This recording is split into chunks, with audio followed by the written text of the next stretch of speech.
Glenda, in behalf po ni na Pastor Onassis at ni Pastor Weng, binigyan niyo po ako ng privilege para magayag ang salita ng Panginoon. So, blessed po ba tayo? Yes! Kamusta naman po yung paghinga nyo? Mag-ano nga kayo? Ano yun? Inhale, exhale. So, may naamoy pa po ba kayo? O baka yung katabi nyo na yan? So, ang topic po natin today is, hulaan niyo po. Ang galing niyo po. So, talagang ang galing nyo. So, ang topic natin today is, in a hazy situation, kailangan daw po natin maging haze fighters. So, tuturuan po tayo ng Panginoon kung meron silang mga pinapadala mga fighter doon. So, tayo din, may kakaiba tayong kalakasan na nanggagaling kay Lord na mas makapangyarihan. So, gagawin niya po tayo mga haze fighters. So, ang Bible verse po natin today is Acts chapter 1 verse 8. But you will receive power. Sino po bang may power sa atin? Kilig-kilig. Sabi po, when the Holy Spirit comes on you, and you will be my witnesses in Jerusalem, in all Judea, and Samaria, and to the ends of the earth. So parang dito nung sinabi ni Lord na, all Judea and Samaria, parang ang tumunog na salita ko, and Sumatra. So, gagawin niya tayong witnesses, sabi ni Lord, sa dulo ng mundo eh. So, ang narinig kong salita doon parang Sumatra. So, kasi nandun yung di ba, yung haze. So, yung pumupuna na tayo at magpasalamat tayo sa Panginoon. Hallelujah, Lord. Hallelujah, Jesus. Lord, nagpapasalamat po kami ang bawat isa sa amin, Panginoon, sapagkat iniligtas mo kami, Panginoon. Tunay nga, Panginoon, minsan pa pinatunayan mo na naman kung gaano ka kadakila, Panginoon. Itinawid mo kami, hindi mo kami hinayaang malagutan ng hininga, Panginoon. Hindi mo kami hinayaang na-suffocate, Panginoon.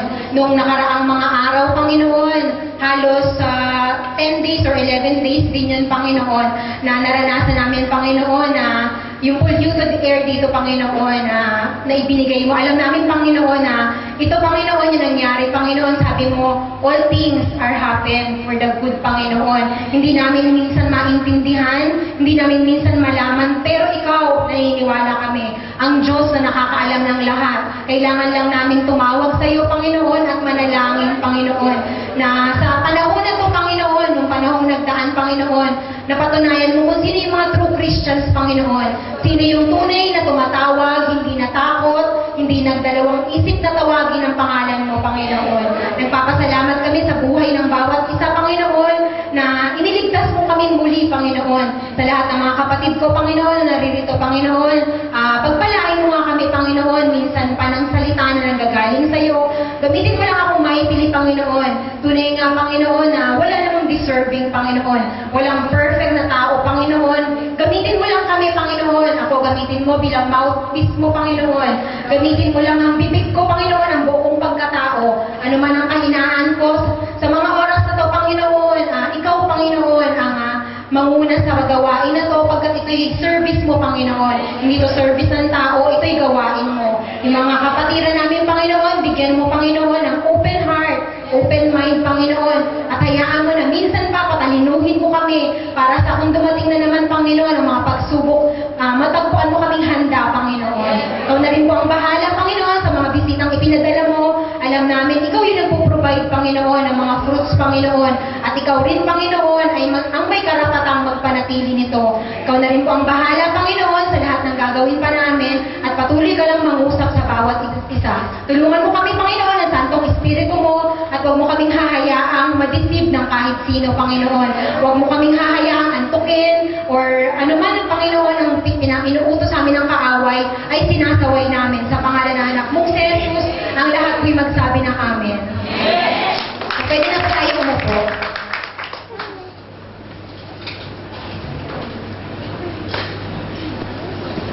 So, ano po ba yung haze? So, siguro, alam na natin ngayon kung ano yung meaning ng haze, di ba?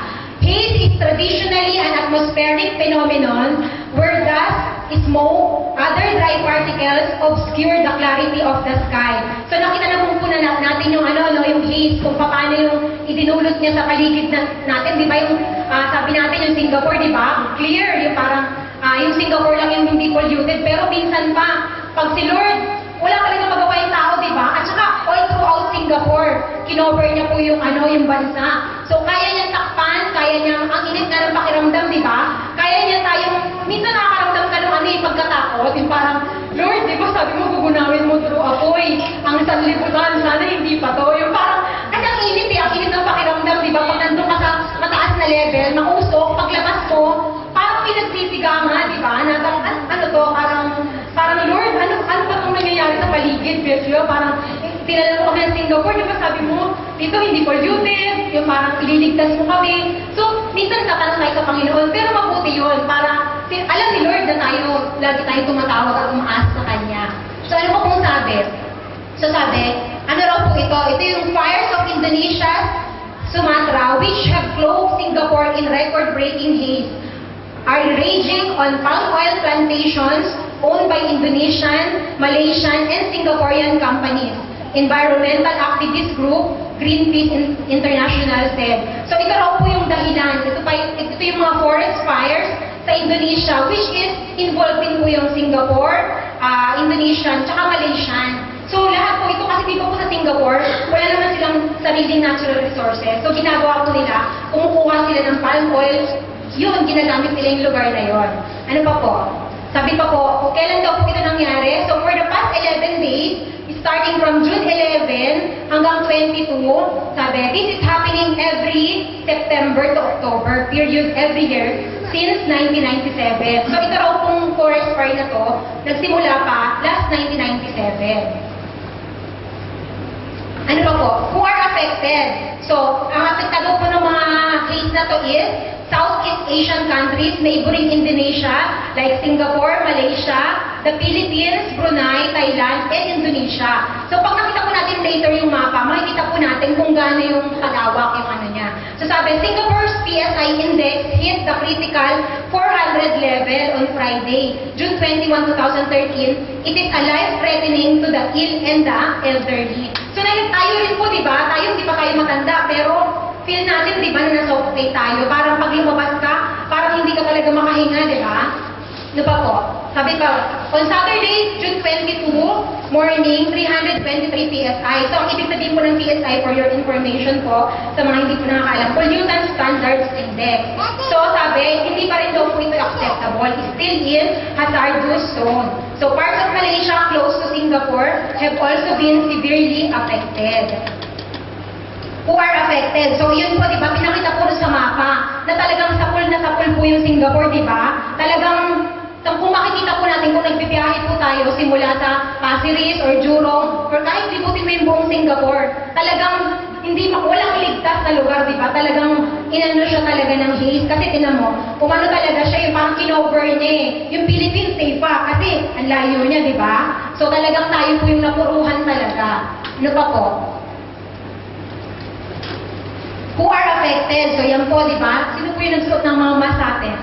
So di ba, yung iba walang mask? Parang minsan na, iisipin mo, bakit yung company hindi lahat binibigyan ng mask? Eh, lahat naman, parang di ba dapat bigyan ng mask, di ba? Yung ang bibigyan lang daw nila yung may mga sakit, or yung may mga parang hindi makahinga. So, talagang pag mga malalakas ang resistensya, sabi ko, buti na lang may Lord ako, kahit hindi ako binigyan, Lord, ikaw ang mag-mask sa akin. Ikaw ang may blood of Jesus tayo, di ba? Na pinanghahawakan na kahit wala kang mask, protektado ka. Kasi minsan kahit may mask ka, pwede kayong mamatay dyan. Di ba? Parang pag nasuffocate ka sa paghinga, pag mali ang pagkalagay mo, parang nakamask ka nga, pero ano ka pala? Di ba kasi iba minsan hindi talagay, di ba? So, tayo may inggit sa mga may mask, sinabigyan. So, oy, parang maraming na inggit. So, huwag po tayo may inggit sa kanila. May blood of Jesus po tayo na tumatakip sa atin. Ito po yung lagi natin iisipin. Ano pa po? Meron pa nga dun sa picture eh. Pati si Merlion may mask. Nag-research ako. Ano pa po? So, yun daw. So, bakit daw po? Why? Indonesian farmers set forest fires to clear the land for crop planting every year. Forest fires across Sumatra are wreaking havoc for millions of people in the region and destroying the climate. So biruin niyo po, ang laki ng kinos na talaga na ano, di ba, na parang disaster or parang kumbaga sabi, sa Singapore walang ano parang talagang walang ano dito mga calamities. Pero ang nagbibigay sa kanya ng calamities yung mga karatig bansa kasi dito walang earthquake, walang lindol, walang bagyo. Pero meron, napatunayan natin na pwede pala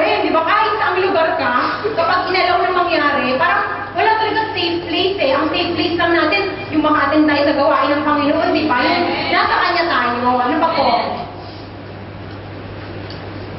Sabi, palm oil producers, 8 companies daw po yung involved doon, suspected to be behind the fires, belonging to, nag-name po sila ng dalawa doon. So sabi raw po, Asia Pulp and Paper, the world's third largest paper producer, and Asia Pacific Resources International.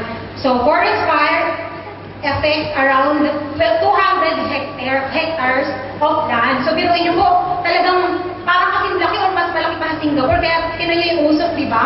Yung sky na blue, di ba wala? Yung parang, minsan iisipin mo, salamat Panginoon, tinuturuan lang tayo ni Lord na maging grateful. Kapag nakakahinga ka, may nakikita kang blue sky, magpasalamat ka, di ba? Kasi dumating sa point na naging gray talaga siya. At saka yung paghinga mo, di ba? Parang, di ba minsan nalilimutan na natin na yung experience natin sa Pilipinas na yung polluted, parang kaarte, no? Samantalang sa Pilipinas, polluted din, pero kasi kakaiba yung amoy, hindi. Parang hindi ba, ang mga polluted naman dito. Samantalang sa atin, di mo pag-iisipin mo, mas polluted pa, mas maitim kaya kalusok, di ba? So, yung mga Pilipino, mga arte talaga, yung ano talaga sila. Pero, kasi ang sakit minsan sa ilong, talagang, ang sakit sa lang, kasi parang, pag-iisipin mo, huy, Glenda, huwag kang maarte dyan. Sa Pilipinas na, ano kayo, parang ang polluted dun eh. So, kasi ako rin po, mahina kasi immune system ko. Kaya, parang, Lord, sabi mo, anak mo ko, Lord. Tapos pray lang tayo, hinihintay ni Lord mag-pray tayo sa kanya tumawa. Ano pa po? So yun, who are affected. So for your info din, kasi pinapatalino tayo maigi ni Lord.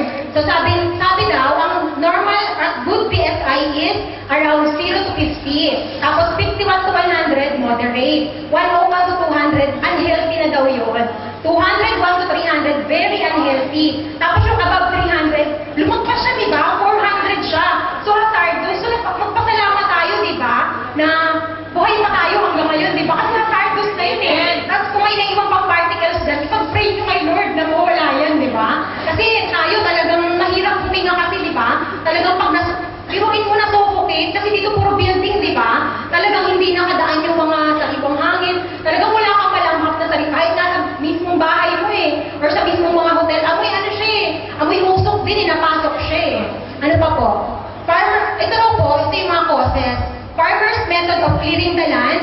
Indonesian farmers carry out slash and burn method to make land for crop planting. Setting fire to large pieces of land to burn down trees and leave only bare ground. Farmers' method of clearing the land is the cheapest and fastest to obtain clear land. Serious implication. Severe haze contaminates air in neighboring countries. So cheapest and fastest way siya para ma-clear out yung land, pero apektado naman. Biruin niya yung ginawa niya, di ba? Kung ano yung nangyari. So siguro ito hindi napapahintulutang mangyari ng Singapore. Sa susunod, kasi di ba, apektado lahat ng mga business, lahat ng mga trabaho, di ba, wala, kahit sa mga labas na mga McDo, hindi ka pwede, kahit magpa-deliver ng pagkain, di ba, ayaw nilang lumabas. So ano pa pong sabi? Yun, parang katulad din sa atin yan ng ating mundo na ginagalawan, di ba? Polluted world na raw. Tingnan mo, yung pinakita ni Lord sa atin kung gano'n ka polluted eh. Tayo rin, minsan di ba, parang polluted yung pag-iisip natin, kung ano-ano mga negativities, kung ano-ano yung mga pumapasok sa isip natin. So, ito, binigyan tayo ni Lord ng big example na ang mundo, napaka talaga polluted. Wala ka talagang maasahan, wala kang yung mga mayayaman, kahit tumawag sila ng kahit sino, wala, di ba, hindi ka maililigtas ng kahit ano pa man, di ba? Kahit maglagay ka ng maraming mask, kung polluted, di ba, sabi ni Lord, isipin mo, sabi ni Lord, lahat ng mayaman, mahirap, pantay ko kayong bibigyan ng parang wala siyang pinili, di ba? Kung mayaman ka, ay, walang ilis dyan, hindi, di ba? Kung mahirap ka, meron din. Tayo, anak din tayo ni Lord, pero meron din, naramdaman din natin. So, pinapakita lang sa atin ni Lord, pinapatalino na tayo, na ang mundo raw natin polluted. Na wish, minsan yung utak din natin na pupollute ng mga bagay-bagay sa mundo. So, paano daw nakiklear? Paano daw nila clear? Di ba? Pag-iisipin mo, Lord, ba't hindi ka nag-send ng rain? Baka walang nag-worship. Parang nasan yung rain? Di ba sabi mo, Lord, pag nag-worship kami, magre-rain? So, sino po ba talaga nag-pray talaga dito pag nung naranasan nung hihikat na naman? Ito, lahat po ba tayo nag-pray na tanggalin ni Lord, i-clear out niya?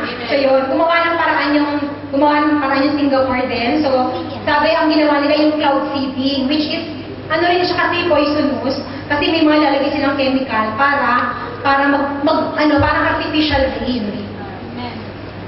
So sabi, tayo rin daw po as a Christian, meron din tayong panglinis. So ano po ba yung panlinis natin? Yung Holy Spirit. Kasi di ba, inihahalin tulad yung Holy Spirit sa hangin, di ba? Holy Spirit is a wind. Tapos ano pa po? Water. So ang panlinis po natin is yung, di ba pagka yung haze, gusto mo Lord, sana mag-descend ka ng hangin para ma-wash, para ma-wash away or ma-clear out talaga. Tapos ano pa po, yung tubig, kaya nga sila nag-cloud seed, di ba? Kasi yun yung magpapaklear sa haze, no? So may sabi po sa Matthew 21:43, "Therefore I tell you that the kingdom of God will be taken away from you, given to a people who will produce its fruit." So ito katulad nitong nangyayari dito sa haze, di ba? So anong ginagawa nila? Bakit nila ginagawa yung pag-clear out? Kasi nakuha na po na lahat nila ng fruits na yung kasi palm oil plantation yun eh.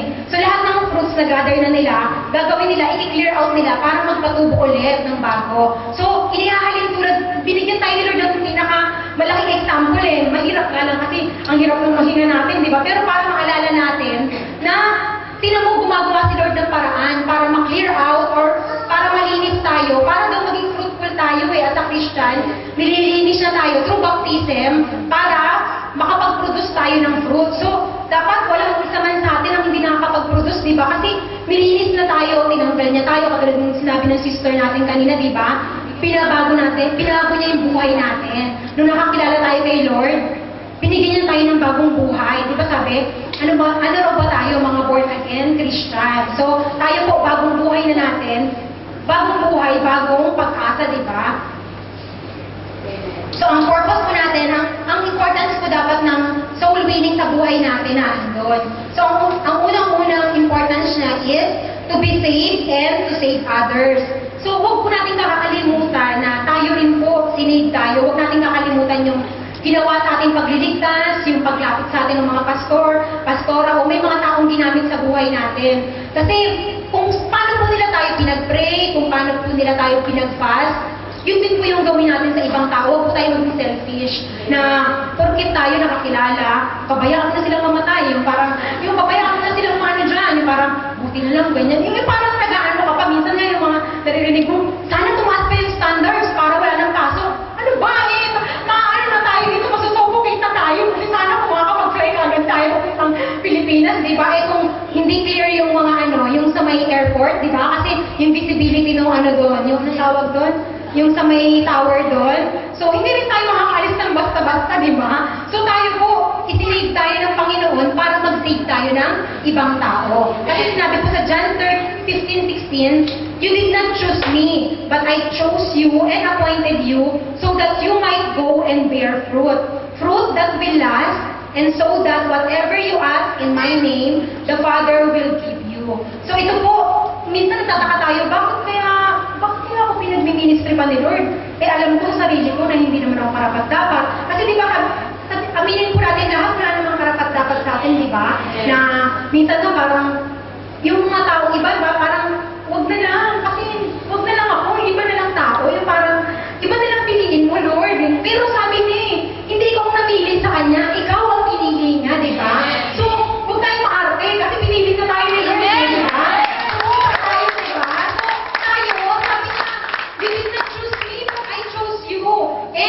In-appoint tayo lahat ni Lord, kahit nakaupo ka lang dyan, appointed ka. Kasi ang ganda ng deal niyo, di ba? So, lahat tayo dito appointed by the Lord. Huwag mong malulungkot na hindi porke hindi ka nag-teach, hindi ka porke nag-ministry, darating ka rin dyan. So, mag-prepare ka, paghanda ka lang, huwag kang masyadong mainip. Darating rin nakakanta ka kung gusto mong kumanta, maghintay ka lang, di ba? Kasi, pagka piniikot ka ni Lord, mag-antay ka kasi hindi rin basta-basta tumayo dito hindi rin basta-basta kakanta ka dito, maraming mga pagsubok, alam mo. So, magkano kayo mag-prepare. So, hindi rin yan. Iniikot tayo sa ni Lord para sa fruit that we love. Ito, lagi ko sinasabi to sa nag-soul meet sa akin, Sister Cecil. Sabi ko sa kanya, Sis, alam mo ba kung bakit mayaman ka? Or bakit pinagpala ka? Kasi yung mga fruits mo nag-stay. Which is, kami po ang Sister Mona, Sister Lourdes, saka ako, kami po yung sinolwi ni Sister Cecil. At nag-serve pa sa kanya at nag-teach, di ba? So, si Lord, proven talaga. So, isang malaking testimony yun, na talagang ang fruit mo kapag nag-stay, kahit anong hilingin mo, minsan hindi siya umihiling, binibigay lang sa kanya. So, talagang si Lord, sabi niya, and whatever you ask in my name, ano pong pangalan? Jesus, di ba? Jesus' name, the Father will give you. So, kahit minsan di ka humihingi, automatic, so tatanggap mo yan. Sabi nga, di ba, hindi kasya sa room na to ang pagpapala. Kaya handa na ba tayo sa pagpapalang yun? Dapat handa ka rin, hindi ka pagpapalain ni Lord, pagkakamagdamag ka, di ba? Ano po sabi niya? To bear fruit. So yun nga yung sa haste, di ba? Bakit nila ginagawa yun? Yun, kung bakit may mga cooking oil tayo, gawa yun nun, di ba? Hindi ka basta nagkakaroon ng, dito kasi siguro kasi automatic lahat, di ba? Yung Singapore, sanay na sanay, di ba sinabi pa nga doon, you're acting like a child. Parang, di ba? Parang, English pa lang ganun. Yung talagang sinabihan yung Singapore ng Indonesian government, di ba? Na talagang you're acting like a child. Kasi, ang supply niya, di ba? Galing naman sa kanila, di ba? Kasi ito wala talaga siya, wala siya talagang natural resources. So, kumukuha lang siya sa karating bansa. So, nandun yung palm oil. So, lahat ng fruits, nagbe-bear sila ng fruits, kaya inaangkat nila sa Indonesia, di ba? So, tayo din, as a Christian, dapat nagbe-bear tayo ng fruit. Hindi pwedeng wala tayong bunga. Kasi, ano ginagawa pag walang bunga? Di ba wala ng bunga? Susunugin, di ba? Tayo, itatapon tayo. So, sabi ni Lord, to bear fruit, to win soul. So, 1 plus 1 plus 1, 3,000, di ba? O, di ba? Sabi ni Lord, ang ibig lang sabihin niya, sabi ni Lord, i-multiply niya. Sabi niya, di ba, kapag nagbigay ka sa akin, kapag iniwan mo, di ba sabi ni Lord, wala ka sa family mo, bibigyan kita ng maraming tatay at nanay, bibigyan kita ng maraming kapatid. O di ba, anim lang kapatid ko, pero ang dami nito, di ba? Pag nag-search ka pa ng satellite church, ang dami mong kapatid, di ba? So yun, so ang rewards po natin, to win soul, may rewards po, answered prayer, yung kinanta natin kanina, ang aking dalangin, di ba? So, mag-pray ka lang kahit imposible. Lord, gusto kong maligo ng buong mundo. Walang imposible. Kay Lord, lahat posible. Kung yung globe, di ba? Ano yun? May commercial din, globe, di ba? Lahat posible. Kay Lord, mas posible ang lahat, di ba? So sabi, ano raw yung 5 klase ng tao? So, mamaya tingnan nyo kung nasan kayo dyan, ha? So, meron ditong 5 people in the church involved in soul winning. So, unang-una po sabi, pre-prospect. So, naririnig yung prospect kung may hinahanap, di ba? Kunyari, naghanap ka ng boyfriend, ang girlfriend, ano mga prospect mo? So, ito, sabi ni Lord, yung unang-una, pre-prospect. So, sabi, ito raw po yung mga unbelievers na hindi interesado. So, minsan may mga napapa-attend po tayo sa mga Bible study or katulad dito Sunday service, parang mga unbelievers sila na hindi naman talaga interesado. Pag sinabi na ganitong Bible verse, kunyari, John 3:16, ito ang meaning. Pero sa kanya parang bla bla bla bla. Yung mga ganun. So, parang wala lang. Parang pumapasok. Kasi nga, because of na mga effect ng word sa kanya. Ano pa po? Yung pangalawa. Sabi, yung pangalawa daw, ito yung mga dapat natin i-prospect na mga tao. Yung mga unbelievers, but interested. So, yung kapag tinaruan mo, malalaman po natin, kaya dapat itinag-pray natin na, Lord, bigyan mo po kami ng discerning spirit para alam po namin, kasi minsan, meron palang ganun yung sinasayang lang yung oras mo. Yung parang pinatanong ka ng maraming mga Bible verse, hindi naman pala interesado, yung parang inuubos niya yung lakas mo, ikaw research ka ng research. Tapos, palabas-labasan, wala lang. Parang inuubos na lang yung lakas mo, so mag-ingat na tayo sa mga taong gano'n. Yung nag-uubos ng lakas, yung tinitignan kung gano'n ka katalino, yung saan ka ba nag-aaral na church? Karaniwan mo ito yung mga ibang Christian, yung tinitest ka, kung ano yung alam mo, uy, walang ganyanan. Walang ano to, hindi to debate. Pag nagdidebate na kayo, hindi na yun sa Diyos. So sabi ni Lord sa atin, ang mga prospect daw po natin, dapat yung mga unbelievers na interesado. Malalaman mo naman sa isang tao kung interesado siya, di ba? Na pag tinignan mo siya, or kunyari, mga lalaki, di ba? Malalaman mo na interesado sa yung babae, paano, di ba? Paano pag pinigin mo siya, di ba? Or hindi mo pa siya dinidate, bakit text ko ng text? Di ba? So kapag ka, interesado, di ba? So matalino din daw tayo dapat. Tayo din, as a Christian, dapat alam natin kung sino yung mga unbelievers na interesado, yung sinasabing believing unbeliever. So yung mga taong nag-explore talaga, yung kapag sinabi, anong katumbas sa Tagalog to, Bible. Kasi minsan, yung iba, ay, ang swerte mo pala kasi alam mo yung conversion ng English Bible sa Tagalog. Kasi di ba minsan, anong Tagalog ng Ecclesiastes? Nasaan ba yun sa Bible? Mukhang wala dito sa Bible ko.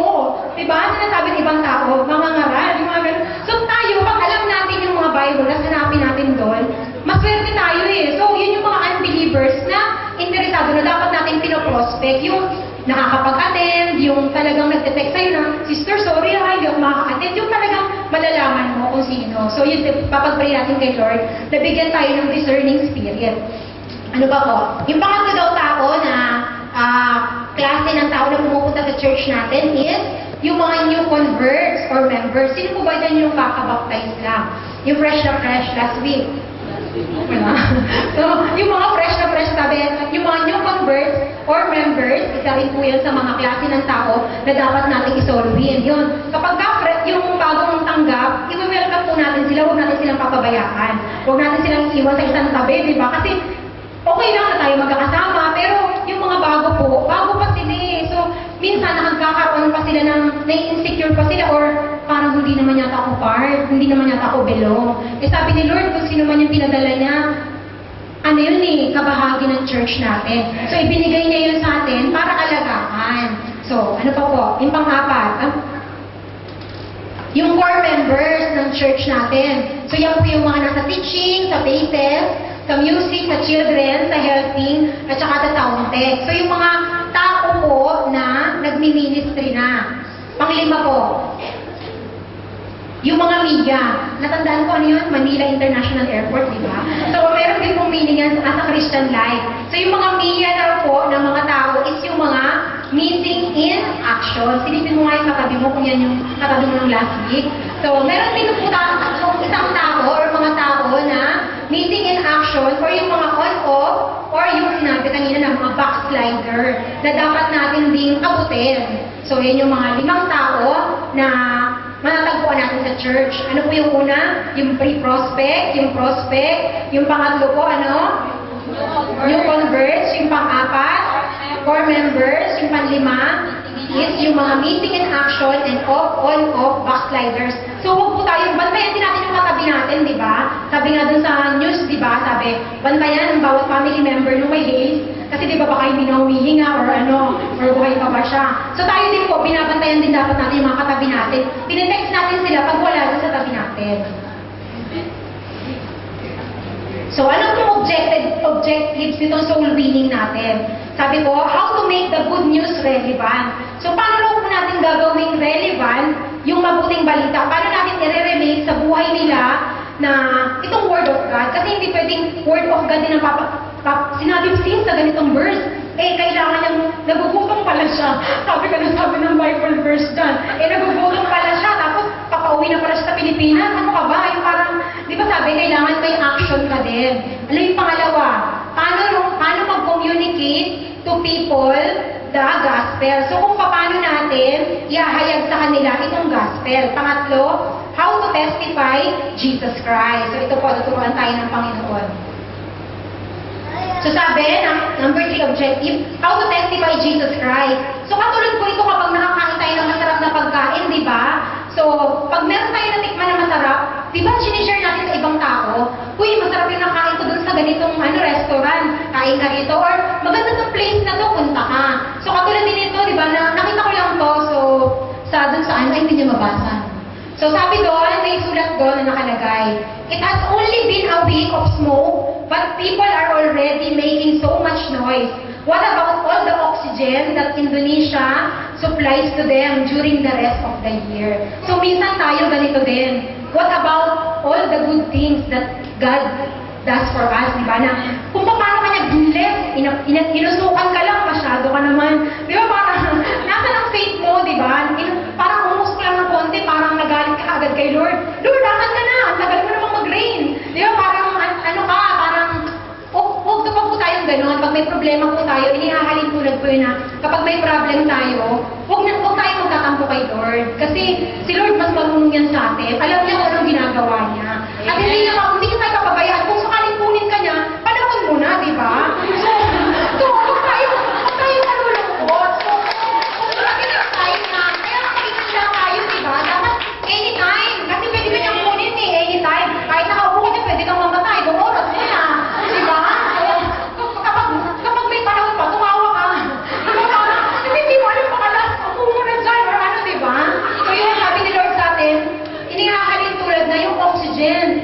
Holy Spirit, isang oxygen din po. Or yung prayer life natin, pag hindi po tayo marunong mag-pray, hindi po tayo makakahinga. Sino po ba ang amen mo? Diba? Kapag hindi tayo nag-pray, ako nararamdaman ko, hindi ka lang makapagbasa ng Bible, parang ang sakit ng buong maghapon, parang hindi mo lang marinig yung boses ng Panginoon. Lord, nasan ka? Parang, di ba may kanta, nasaan kaya ako? Di ba yung parang, nasan ka, Panginoon? So, hinahanap natin, good yun, hinahanap, nandun yung seeking heart sa atin. Ano pa po? So, katulad nung kanina nagpa-testify, di ba, si Sister, kamali ako, Armida, tsaka si Sister Joanne. So, yun, nag-testify sila, di ba, napakabuti ng Panginoon sa mga buhay nila, di ba? Hindi natin alam yung mga pinagdaanan nila, pero maswerte tayong bawat isa. Kasi tayong isa, bawat isa sa atin, may kanya-kanyang experience na hindi ka pwede mainggit dun sa iba, sa experience na nangyari sa buhay niya. So tayo, may kanya-kanya tayong testimony. So kailangan, nagpapabook tayo ng appointment na kung kailan tayo mag-testify sa Panginoon. Kasi hindi mo alam kung kailan, alam mo, pasalamat ka, maging grateful po tayo sa lahat ng mga binibigay sa atin. Kahit lang yung makahinga ka, di ba? Thankful ka dapat. Kasi mahirap huminga, di ba naranasan natin, mag-testify natin yun na ang buti ng Panginoon, araw-araw binibigay niya ako ng buhay. Kasi naranasan namin sa Singapore, hindi kami makahinga, di ba? So isang testimony yun na hindi nila naranasan, ikaw naranasan mo at iniligtas ka ng Panginoon. So ano pa po, ang magpapatestify sa atin yung kabutihan ng Panginoon, yung magkaroon tayo ng church na pinupuntahan, isa pong dapat natin, huwag natin kakalimutan yan. Yung family natin, di ba yung binanggit ng sister natin, na kung maaari na dapat daw, lagi natin i-express kung gano'n natin kamahal. Lalo na yung sa mga mag-asawa, di ba? Parang nakakapanggalit kapag yung mga parang, magmahalan nga kayo dyan para walang mga tao. Kasi parang, parang nagagalit kapag may mga taong nagbe-break or nagiging broken yung relationship nila, na ikaw minsan nagiging sanhe or nagiging part ng parang yung nasasaktan, yung nasa suffering side eh. Kasi nga, Christian life sa suffering, minsan ministry mo yun eh. So, pagmahalan nga kayo yung mga mag-asawa para walang mga nakapekto ang mga inosenteng mga tao, di ba? So, yun, dapat yung mga family natin, pinamahal natin yan. Yung mga anak natin, pinapangalagaan. Or yung pagsabi ng I love you sa tatay at nanay, minsan, di ba, mga Pilipino, hindi rin sanay magsabi ng mahal kita, pero itry natin, ipag-pray natin sa Lord na, Lord, gawin mo akong mapagmahal na anak, or mapagmahal na asawa, or bigyan mo ako kasi yung iba talaga, hindi naman talaga sila sweet. So yung iba naman, gusto maging sweet yung asawa nila, or yung mga anak, kaya lang hindi sila talaga sweet eh. So pag-pray natin na yung love ni Lord ang mapunta sa kanilang mga heart. So pag may mga kaibigan tayo, magpasalamat tayo kasi mahirap mag-isa, di ba? Mahirap sabi na, di ba, two heads are better than one. Kapag mag-isa ka, wala kang mga friends, malungkot, di ba? So, magpasalamat tayo pag may mga friends tayo. So, yung work natin, pinapagpasalamat din dapat natin yan at tinetestify. Lalo na yung salvation, tsaka yung healing na binigay sa atin ni Lord. Biruin mo yun, nagkaroon si Sister Armida ng lumps sa kanya, di ba, sa breast niya. Pero, sabi niya, pwede mo pala sabihin kay Lord eh, Lord, ayoko na may mga kutsilyo or may mga ano dyan ha, yung tatama sa katawan ko. Kasi di ba, pag inoperahan ka na, minsan na parang yung mga doktor, namimera lang talaga yan eh. Minsan yung parang, alam mo yun, operahan kita, gagaling ka. Hindi eh. Lalo siya lumalala, lalo namamatay. So be wise din, di ba? Dapat yung mga doktor na pinupuntahan natin, pinagpiprayan yung pangalan, bago ka magpa-doktor dyan, mag-pray mo muna. Or huwag ka na makarating doon, di ba? Kay Lord ka na magpa-doktor. Sabi mo lang kay Lord, Lord, pagalitin ko kayo kung hindi mo maraming gabot. Kasi di ba yung gabot, nakakaano sa alalamunan? Minsan nag-uubo pa, yung pag-uubo. Buo pa, di ba? Yung parang, ang sakit dulukin, baka mamay mag-choke ka, mamatay ka pa sa pag-inom ng gamot, di ba? So, pinag-pray dapat natin na, Lord, gawin mo na lang akong healthy. Ayoko nang may sakit ako. Ikaw na lang, sige, yung parang kapagsilbihan kita. Basta gawin mo lang akong healthy. Ayoko nang may matatamaan ng mga kung anong instrumento. Kasi, yung pagpapalinis ng ipin, minsan, ano pa yung mga nilalagay nila ng mga instrumento, di ba? Kasi yung body natin, flesh yan, di ba? Masakit kapag natatamaan niya ng mga instrumento. So, pwede natin ipag-pray yun nga, di ba? Yung topic, di ba, sabi? Pag nabalitaan mo may cancer ka, huy, hindi ako yun! Yung sabi mo sa doktor mo, wala akong ganyan, no? Yung parang, kakalabanin mo siya, hindi mo siya pwedeng tanggapin na porkit sinabihan ka niya na may cancer, huy, tumigil ka, kasi ang God ko, siya yung master ng impossibility. Kaya natin, kahit anong sakit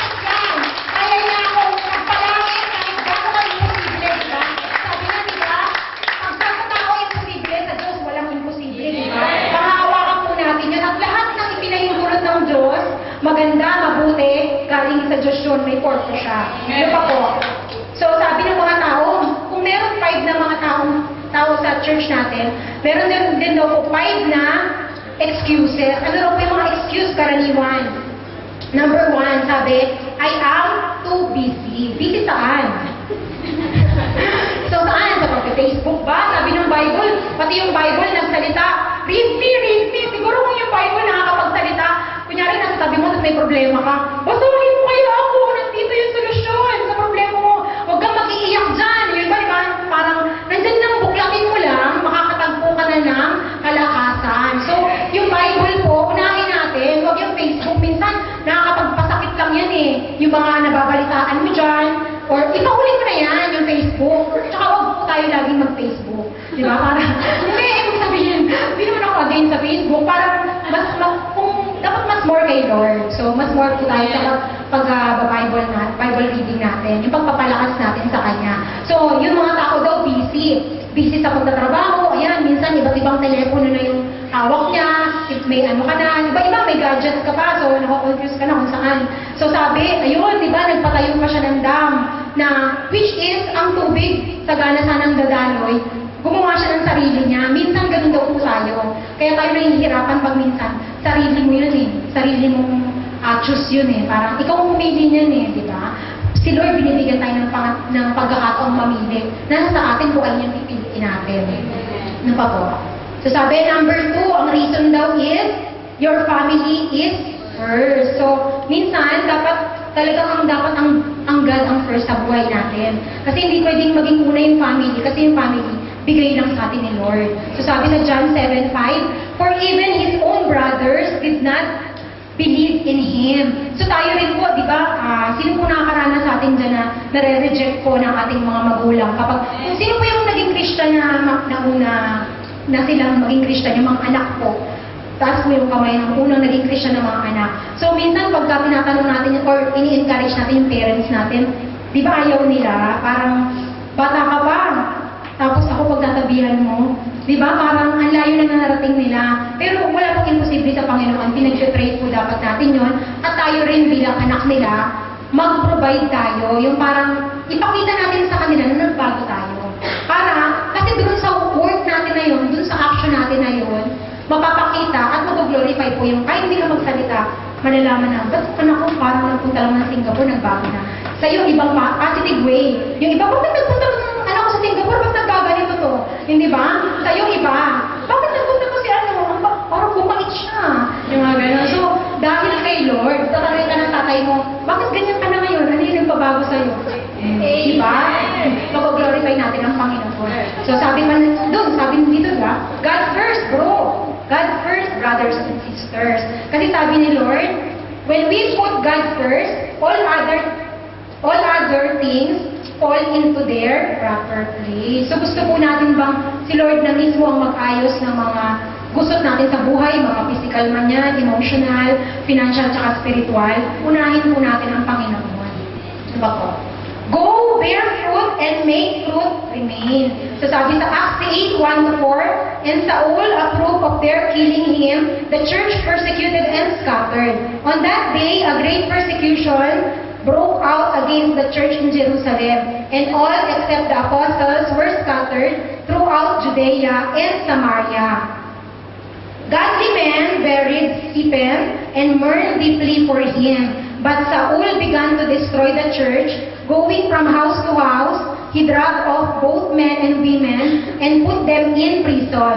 Philip in Samaria. Those who had been scattered preached the word wherever they went. So yun po, sabi doon, go, bear fruit, and make fruit remain. So, di ba dito nakakaawa sa Stephen di ba? Hindi natin alam, pinagkaloob ni Lord na bato-batuhin siya, di ba? Hanggang sa mamatay. Pero di ba nung bato-batuhin siya at mamatay, anong sabi niya? Lord, patawarin mo sila pagkat hindi nila alam yung, yun ba yung sinabi niya? Siya ba yun? So, basta sabi niya, di ba? Patawarin mo sila pagkat hindi nila alam ang kanilang ginagawa. So, pero yung binato-bato ka na, tayo, batuhin lang tayo ng pinap. Yung kanyari, di ba, may sumagay lang, di ba? Parang ang sama na ng tingin mo sa kanya, di ba? So, siya, binato-bato, totoong bato ang pinambato sa kanya. Pero sabi niya, ano siya, talagang bahala ka na Lord sa kanila, parang yung sinabi niya niya, patawarin mo sila. Ano pa po? Sabi, John 15:16, you did not choose me, o patuloy na pinapaalala sa atin ng Panginoon. You did not choose me, but I chose you and appointed you so that you might go and bear fruit, fruit that will last, and so that whatever you ask in my name, the Father will give you. Nasa Tagalog po sabi, hindi ninyo ako pinili, kayo ang pinili. Pinili ko kayo upang kayo'y magbunga at manatili ang inyong bunga, upang ang anumang hingin ninyo sa Ama, sa aking pangalan ay ibibigay sa inyo. So dito po sa church natin, pinapaisip lang ni Lord, nakakatuwa. Kasi di ba minsan, nagsusolving tayo, hindi nag-stay. So ginagawa ni Lord, pinag-bear na lang ng fruit, which is yung mga nagbubuntis, di ba? Nagulat. Kasi ako nagbakasyon lang ako dati, tapos pagbalik ko, mabuntis na silang lahat. Yung parang, ibig sabihin, ano sila? Talagang si Lord, ang galing niya eh. Kung hindi kayo makuha yung mga tao sa pagtalabas, bibigyan mo na lang kayo ng sarili nyo. At least yun, hindi yan lalabas. Hindi yan mag-aano, diba? Mag-backslide. Kasi ano, nasa within family mo yan eh. So, si Lord, matalino yan. Saka dugo mo pa, diba? Sariling dugo mo, mag-i-stay sa'yo. So, sige, kung hindi man sila pupunta, bibigyan ko pa rin kayo. Sa sarili nyo mong gagaling, diba? So, papatunayan ni Lord na hindi tayo mga baog, diba? Na, hindi tayo baog. Spiritually, hindi tayo baog. Kaya tayo magbunga ng marami. Ano pa po? Sabi, ang ika-apat daw na reason, tamad ako eh. Hindi ko mahilig sa mga ganyan. Tinatamad ako. I am lazy. So sinabi po sa Matthew 25:24-30, Then the man who had received one bag of gold came. Master, he said, I knew that you are a hard man, harvesting where you have not sown, and gathering where you have not scattered seed. So I was afraid and went out and hid your gold in the ground. See, here is what belongs to you. Verse 26, his master replied, You wicked, lazy servant, so you knew that I harvest where I have not sown and gather where I have not scattered seed. Well then, you should have put my money on deposit with the bankers, so that when I return, I would have received it back with interest. Verse 28, So take the bag of gold from him and give it to the one who has 10 bags. For whoever has will be given more, and they will have an abundance. Whoever does not have, even what they have will be taken from them. And throw that worthless servant outside into the darkness where there will be weeping and gnashing of teeth. So di ba nakakatakot? Natakot ako dun sa verse kasi sabi niya, di ba, and throw that worthless servant outside into the darkness. Di ba yung his darkness? So, Lord, servant mo kami. Yung parang, di ba, parang, yung hindi ka niya papabayaan talaga eh, di ba? Parang, Lord, huwag mo na, sabi mo dito sa verse na to, ilalagay mo sa darkness. Di ba yung his darkness? Parang worthless ba kami? Di ba minsan isipin natin, totoo ba tayo talaga na nagsiserve kay Lord? Diba? Parang tatanungin natin yung sarili natin. E-examine natin yung mga ginagawa natin kung true servant tayo. Kasi diba baka dumating na nga siya na hindi tayo nung handa, diba?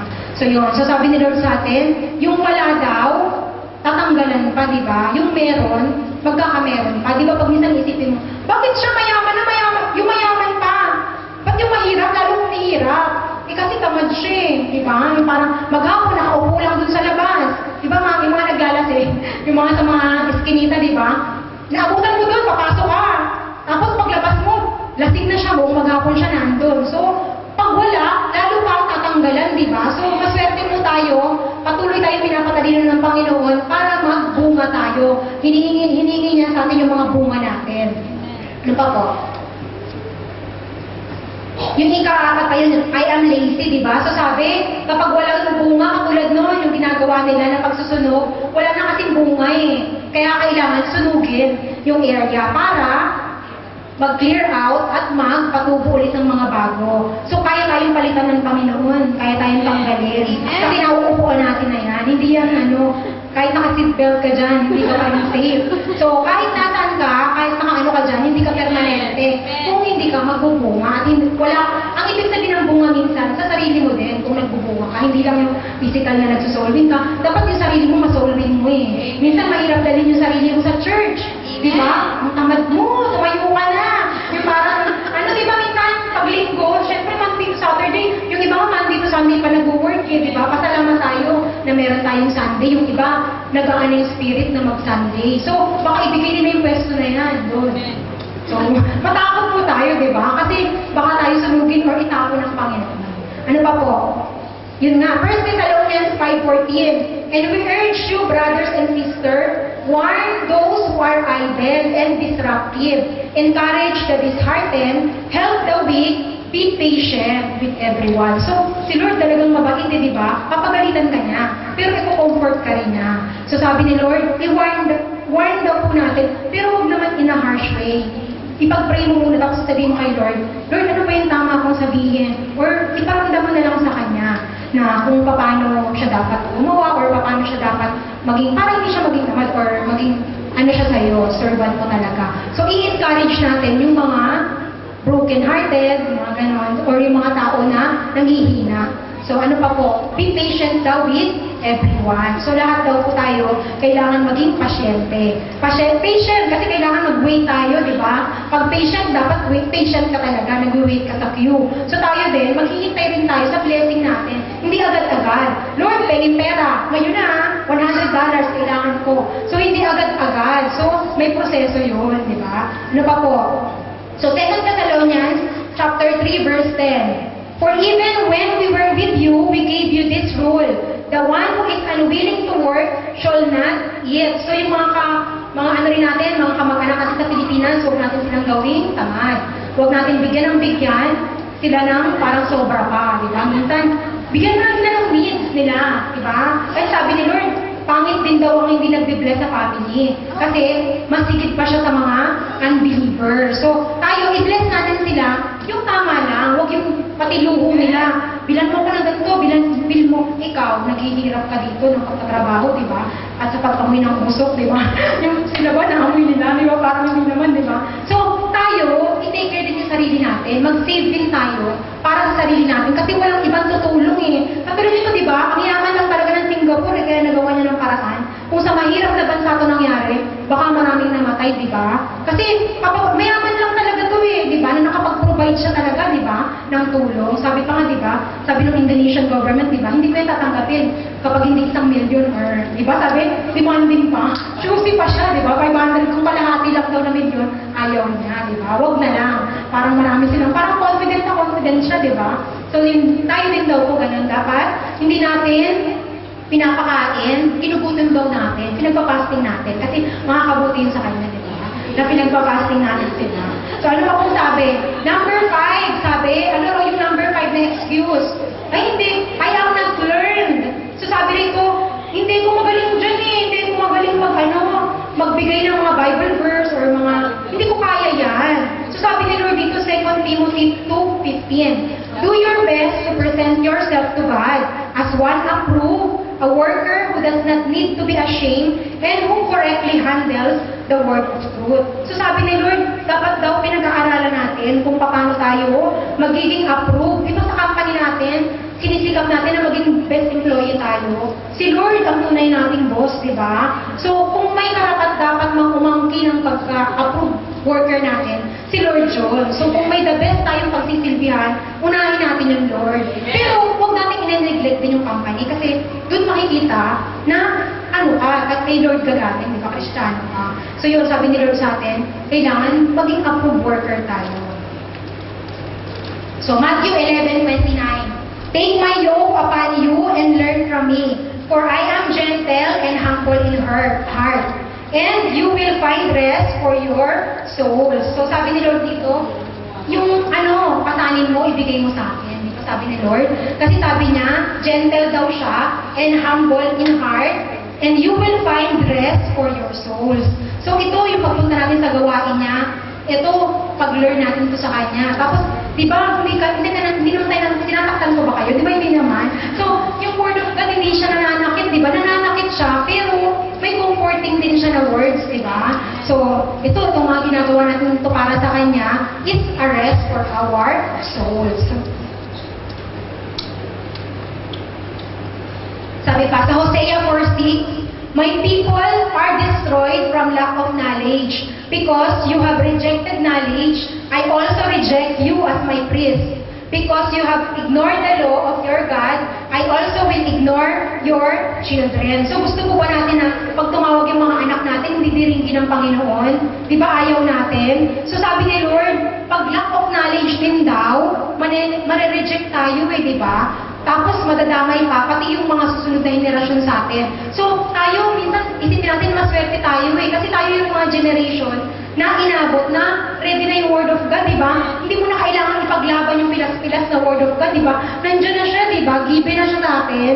So tayo, huwag natin i-reject yung knowledge. Kung nasaktan ka, Lord, sorry, di ba? Patuloy mo akong baguhin, di ba? Kaya nga, pinibigyan tayo ni Lord ng Lord, bigyan mo ko ng heart na katulad mo. Para kahit anong sabihin mo sa akin, hindi ako masasaktan, magiging numb yung aking puso, di ba? Kasi para sa ikabubuti mo yun, di ba? Sabi ng testify, di ba? Discipline father, di ba? Siya, ganun siya. May disiplina kasi siya. Pagka, alam mo, at nasaktan ka, sinasabi niya, ibig sabihin, mahal ka ng Panginoon. So, yun po. So, sabi, Number 6, sabi, hindi pala 5, 6 pala. So, sabi, yung self-condemnation, nakakaano din siya, nagiging excuse din para hindi mag-witness. Hindi naman ako karapat-dapat di ba yung ibang tao sinasabi, hindi, ayoko ng ganyan, hindi ako mabuti, yung parang, di ba yung parang inaano yung sarili, binababa, yung parang, hindi ako worthy na maging servant mo, Panginoon. So sabi ni Lord, pinatawad na kita Dati nang binaptize kita, binigyan na kita ng forgiveness. Nung lumapit tayo dito, di ba, nag-repent tayo, binigyan na tayo ng forgiveness. So ready na dapat tayo na mag-serve sa Kanya kasi pinatawad na tayo niya. So, ito na po yung mga attitudes ng mga prospect natin.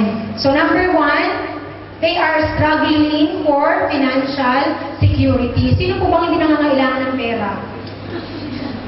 So, tayo lahat po, di ba, nangangailangan tayo ng pera. Kahit na minsan din nagsusoul win ka, ang hirap mag-soul win sa walang trabahong tao, di ba? Yung parang pag minsan, paano ko kaya isa-soul win tong tao na to? Paano ko isasabihin na, hindi naman paano ko siya may encourage na madala sa church pag wala siyang trabaho, di ba? Paano ko nasabi sa kanya with boldness na, si Lord, kaya kang i-provide. Paano pag parang di mo minsan nag-doubt ka, paano pagka, di ba yung ibang tao, nag-pray naman tayo, bakit wala? Hindi na ako atin sa church nyo. Di ba may mga tao gano'n? Nag-pray kayong dalawa, tapos sabi, hindi naman kami pinibless, huwag na lang. Yung parang may gano'n na portion, hindi agad-agad, di ba? Yung parang may proseso na pinagdadaanan. So yung mga tao, yung mga attitudes ng mga prospect natin, ganito, wala silang pera, so paano natin sila may encourage na dumalo sa gawain ng Panginoon? Matthew 6:31-32, sabi, so do not worry, saying, what shall we eat, or what shall we drink, or what shall we wear? For the pagans run after all these things, and your heavenly Father knows that you need them. So, tayo po, di ba sabi, makontento ka kapag may isinusot kang damit. Di ba? Wala namang hubad dyan. May hubad ba dyan? Di ba? Makontento tayo. Lahat naman tayo pinagpala, di ba? Okay lang yung 7 days a week lang yung damit mo, tapos laban mo, di ba? So at least may damit ka pa rin, di ba? Hindi ka pa rin pinapaglakad ni Lord ng hubad dyan, di ba? So, ano pa po, sabi, what shall we eat? Hindi naman tayo ginugutom, di ba? Dito ang tingin ko ng daming hunger, di ba? Parang, kung ano ka lang, may pagkaon ka, di ba? Hindi ka na nagugutumin, umatin ka na. Sabi nga ni Pastora, di ba? Umatin ka lang sa mga Bible study, di ba? Tingnan nyo yung 5 days a week kung saan namin mga Bible study. Hindi kayo magugutom, di ba? Sabi, bless na kayo,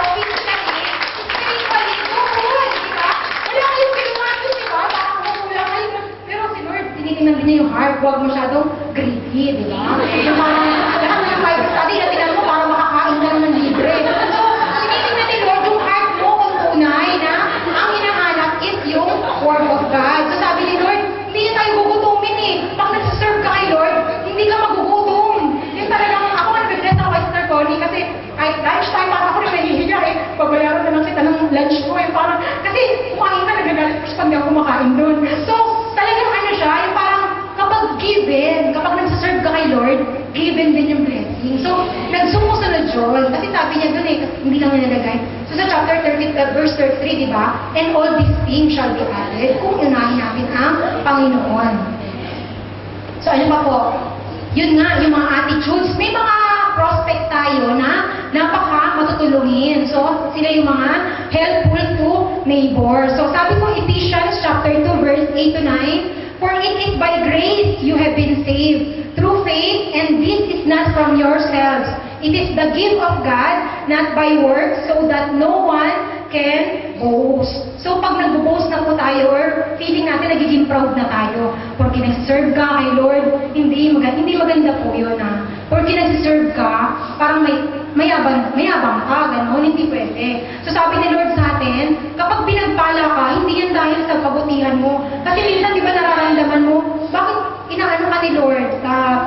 Binibigyan ka pa niya ng ministry kahit hindi ka karapat-dapat. Kasi graceful siya eh. Yun yung grace niya. Mararamdaman mo na hindi yung work mo ang nagpapastay sa'yo, kundi yung grace niya. Tapos ano pa po, di ba sabi niya, gift ni God yan sa atin. So hindi sa sarili nating gawa, kung hindi, dahil lang sa grace niya. So kung meron tayong mga prospect na nagiging matulungin naman ako, hindi ko na kailangan umattend dyan sa mga gawain na yan. Kulang pa din kasi ang gino-glorify nila doon yung sarili nila, diba? So yun yung isang attitude ng ating prospect. Ano pa po?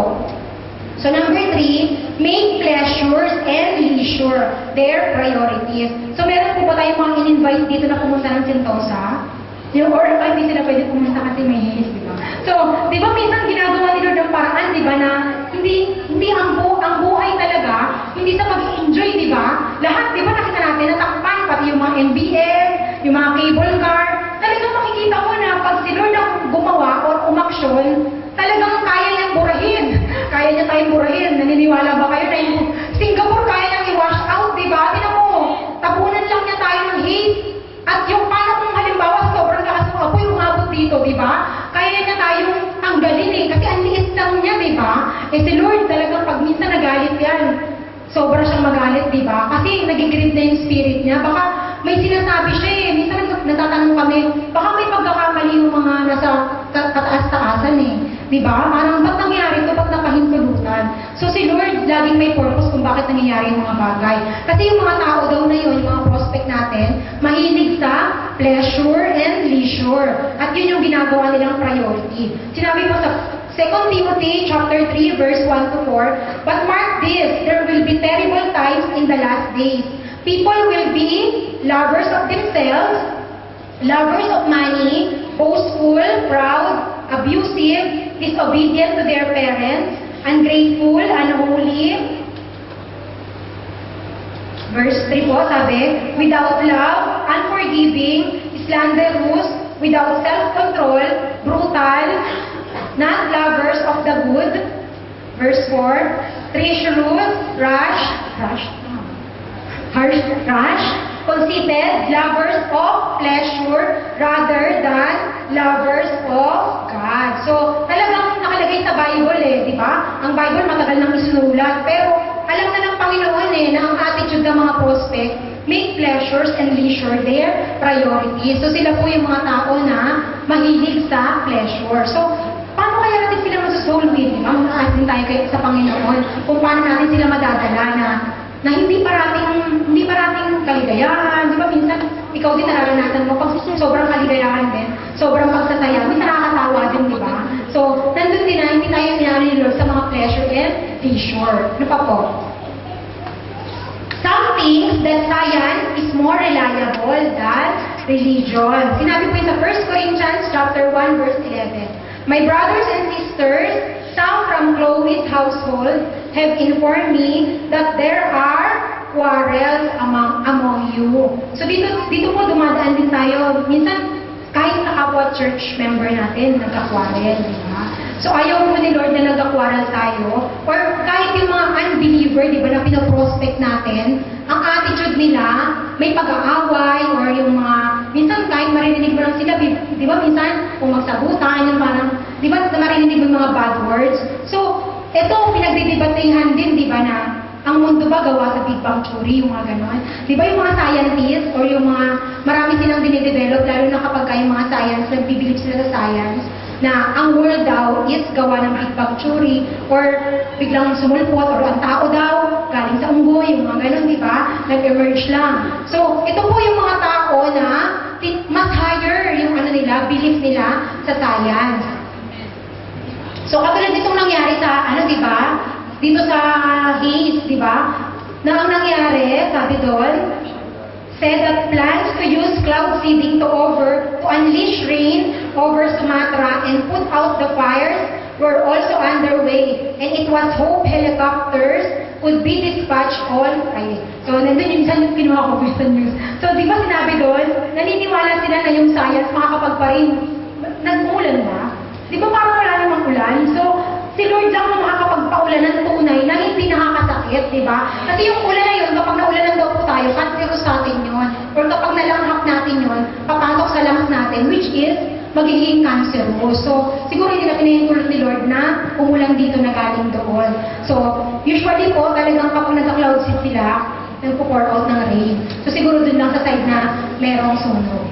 Ano pa kung sabi? Some think that science is more reliable than religion. Small wonders and plantation in Sumatra, some of them who meet Singaporean investors have been accused of using fire to clear land for cultivation. But big palm oil company deny involvement in such activities. So binideny kahit yung mga may-ari nakatago, di ba? Yung parang, di ba sabi, pinoprotektahan talaga nila kasi yari sila kapag nandito sila sa Singapore. Baka, yung parang makamamatay sila na sobrang galit ng mga tao, di ba? Ano pa po? Yun nga, di ba? Kasi Indonesian versus Singapore, di ba sinabi niya, Singapore should not be behaving like a child and making all this noise. Sabi niya. At ano pa po, if it is only $500,000 or $1 million, we don't need that. We would rather use our own national budget. Mayabang sila, no? Talagang mayaman pala sila talaga, na talagang national budget nila, ganun kalaki. So, ibig sabihin, ang yaman pala talaga nila, di ba? So, yun, di ba? Kasi tinitink nila na ang makakapagpa-wash away nito is talagang through science, di ba? Na yung cloud seeding, yung mga equipment na to, na minsan talagang iba na talaga nagagawa ng science sa mundo, di ba? Kung i-explore natin yung pollution na ginagawa ng lahat ng automation or lahat ng mga mapangit ang ginagawa. Oo nga, at marami kang mga oil, mga ganyan. Pero ganun pala yung nangyayari, di ba? Ganun yung pinapagdaanan niya. Bago siya maging talagang ganun yung produkto. Ano pa po?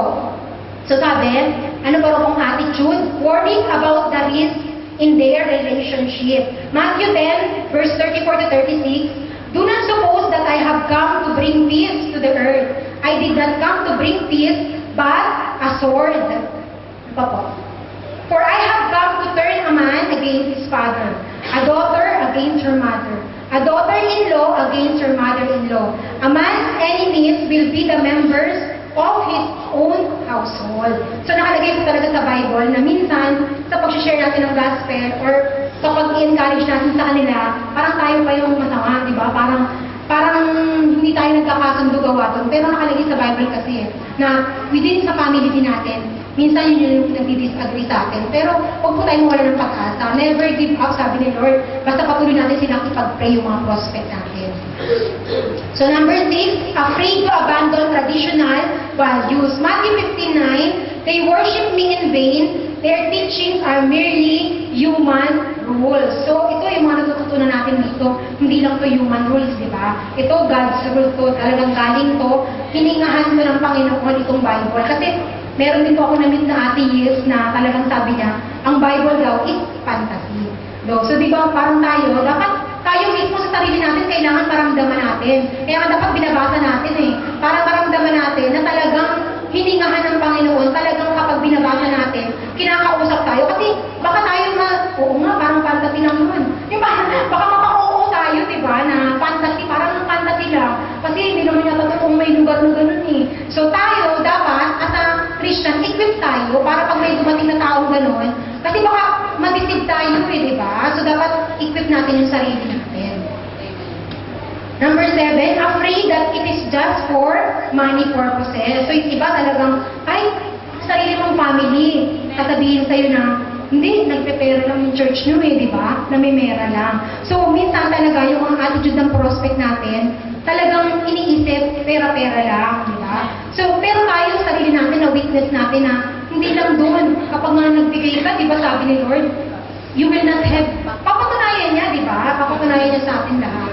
1 Timothy 6:5, and constant friction between people of corrupt mind who have been robbed of the truth and who think that godliness is a means to financial gain. Kasi may iba po rin tao, tulad doon sinabi niya si Kibuloy, yung di ba, ginagawang talagang di ba, inaano yung pera, yung parang ginagamit, di ba sinasabi niya, siya na raw yung Messiah, di ba? So may mga churches kasi, siguro kaya may mga taong gano'n, na nag-depict na yung church is pera-pera lang. Kasi may mga church na gano'n ang ginagawa, na ginagamit yung pera para sa leisure, para sa pleasure. Kaya yung mga tao, hindi sila nagtitiwala agad.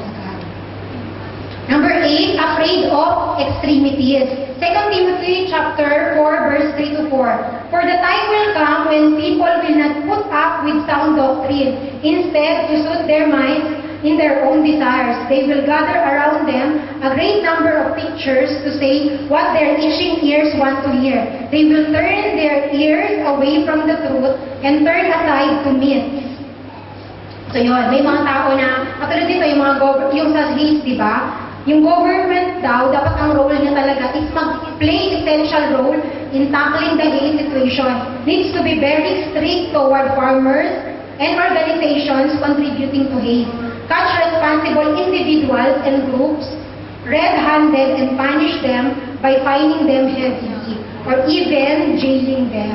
Play its role actively, solve the Hays problem. Ano pa po? So, yung presence of strict laws, dapat may mga law talaga daw dyan. More stringent laws should be established against individuals and groups contributing to Hays. Deal with more strictly, implement jail terms and heavy fines, more active in sending officials to conduct frequent checks at farming sites, reduce chance of farmers using slash and burn method to clear land. So sabi, paano raw po tayo mag-testify? We must be realistic about the world. It is changing and people have different receptivity. Luke 16:8, the master commended the dishonest manager because he had acted shrewdly, for the people of this world are more shrewd in dealing with their own kind than are the people of the light. We cannot separate material from spiritual. Minsan po, di ba nararamdaman natin, minsan mas matalino talaga yung mga unbeliever, di ba? May katalinuhan sila na parang sa paggamit ng pera o yung mga money terming, mga financial ganyan. Pero kaya tayo daw po, kailangan realistic din tayo. Hindi rin tayo puro Bible verse, hindi rin tayo puro exhortation sa Bible. So, dapat na-relate natin yung Bible verse sa actual na buhay. Yung sa tunay na nangyayari sa buhay natin. To be effective, we must be aware of the condition of the prospect. Kailangan daw, sensitive tayo sa nararamdaman niya. Hindi mo alam, umiiyak na pala siya kung ano sinasabi mo dyan, di ba? So, hindi mo pala alam, nasasaktan mo na pala siya. So, kailangan sensitive tayo, sabi ni Lord. Know whether the person is hungry, tired, bored, lonely, happy, or rejected. So, pag nalaman natin na, ay, nagugutom pala siya, ano dapat gawin pag nagugutom? Di ba, papakainin mo siya? So, step 2, sabi, after knowing their situation, try to understand what and how they think, feel, and what they aspire to do and to be. So, kailangan, kilalanin natin mabuti yung tao, yung mga sinusolve natin. Kailangan, lagi tayong sensitive sa nararamdaman nila. Number 3, be a friend. So, sa pagiging kaibigan mo, hindi lang ikaw ang salita ng salita, di ba? So, kailangan tumahimik ka. Pag may prospect ka, siya ang pagsalitain mo. Kasi ikaw, saka ka magsalita kapag kailangan na niya. Paano yung mo siya, sabi na, pasukahin mo muna siya ng mga problema niya. Tapos, ikaw ang magsalita after niya magsabi sa'yo. Number 4, be informed about the world around us. So, yung around us talaga, napaka-stressful niya. So, kung stress na yung paligid mo, huwag mo na i-stress yung sarili mo. Kailangan may peace of mind ka, di ba? Katulad ng lesson natin for last week, di ba? Na kailangan, choose daw natin yung, ano yung i-choose natin? Instead of stress, sino po ng Bible study? Peace, di ba? Sabi ni Lord, kailangan daw natin piliin yung peace at hindi yung stress. Number 5, maging matalino daw po tayo. Be wise. Ephesians chapter 6, verse 15 to 17. And with your feet fitted with the readiness that comes from the gospel of peace, In addition to all this, take up the shield of faith, with which you can extinguish all the flaming arrows of the evil one. Take the helmet of salvation and the sword of Spirit, which is the Word of God. So yun po, kailangan yung armored tayo. Kahit wala tayong mask, basta armored tayo with the Word of God, lahat ng talinong binigay sa atin ng Panginoon, kailangan anahin natin yun, huwag lang natin itago, kailangan palabasin natin yun, or put into action kapag may nangyayari mga ganitong bagay sa buhay natin. Ano pa po? 2 Peter 3:9, the Lord is not slow in keeping His promise, as some understand slowness. Instead, He is patient with you, not wanting anyone to perish, but everyone to come to repentance. So ayaw ni Lord, hindi niya gusto na basta-basta lang tayo mawawala ng gano'n, di ba? So gusto ni Lord, ang gusto lang niya, yung mga tao mag-repent. So ito yung way niya rin, para yung mga tao magbalik loob sa Kanya na wala talagang maaasahan sa mundo. Nasa Kanya lang talaga ang tunay na pag-asa. Ano pa po? Number 6, have a desire to witness. Be an instrument or be a mouthpiece. So paano po yun? Pray for the impartation of God's desire. Read the book of Acts 10 times or more. Kasi yung books of Acts po, so kung yung mga doktor may prescription, ito yung prescription sa atin ni Lord, kung paano maging witness. Yung book of Acts daw, kasi yung books ng Acts, nandun talaga yung mga kung paano nag-witness yung mga nauna sa atin. Dito yung talagang tinawag na Christian yung mga tao. So to sum up, the haze is a problem that occurs annually in Southeast Asian countries. It is caused by several aspects. It also has a great impact on many aspects. Unless everyone plays an active role in trying to solve this haze situation, it would keep on occurring annually and even get worse. So ito, worse na to. Hindi natin alam, baka sa next year kung ano pang... At saka sabi nila, hindi pa raw tapos eh. Hanggang September to October to eh, di ba? So sana naman, may gawin na lang silang ibang paraan. So, ipag-pray din natin sila na yung wisdom ni Lord, lalong-lalo na yung sa mga namumuno din sa bansa na to, di ba? Tsaka yung sa kanila. Para yung katalinuhan ng Panginoon, yung mag-isip nilang gawin na hindi makaka-apekto sa mga tao, di ba? So, sabi, in conclusion, if we would not win souls, we would be choked and in darkness. Kasi sabi ni Lord, itatapo niya raw tayo eh, kapag hindi tayo namunga. So, ano po yung impact ng haze sa health natin? It triggers off health condition, respiratory-related problems, asthma attack, bronchitis, coughing, wheezing, runny nose, sore throat, eye skin irritation, heart condition. So, haze particles, ozone, sulfur dioxide, cause damage to lungs and heart. Particular matter cause lungs to function at decreased rate, shortness of breath. Sino po ba nakaramdam na parang kinakapos ka? Di ba nakakapos ng hininga?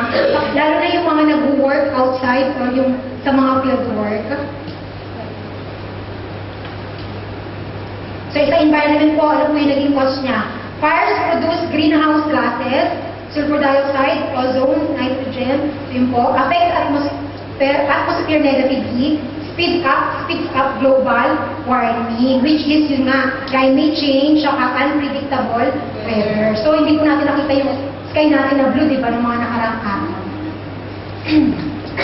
So, ano pa po? Disruption of ecosystem, pollute the air, tapos ano pa po? Tourism. So, sa pag mga flights din, di ba, na-cancel yung mga ibang flights. Tourist shun countries affected by this. Tourists stranded at the airport as they have already checked out of hotels, unsatisfied and unhappy about their vacation. So, kawawa po yung mga piniling magbakasyon sa ganitong panahon, di ba? So, paano yung kung 3 days and 2 nights lang, tapos na-haze pa, di ba?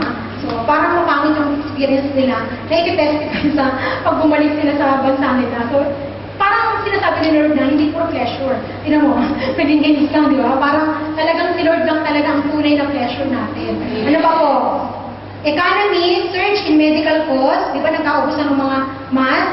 Ano pa po? More people ill, less people turn up for work, reduced efficiency of different industries during that period. Retailers and recreation businesses affected. Most people try to stay at home during the haze period. So, katulad din po ito ng pag-uwi natin ng soul. So, lahat po itong mga bagay na ito dapat natin tandaan. At huwag kalimutan po. Sabi, be realistic, be sensitive, be a friend, be informed, be wise, para, ano po, and you will be rewarded, and there will be power in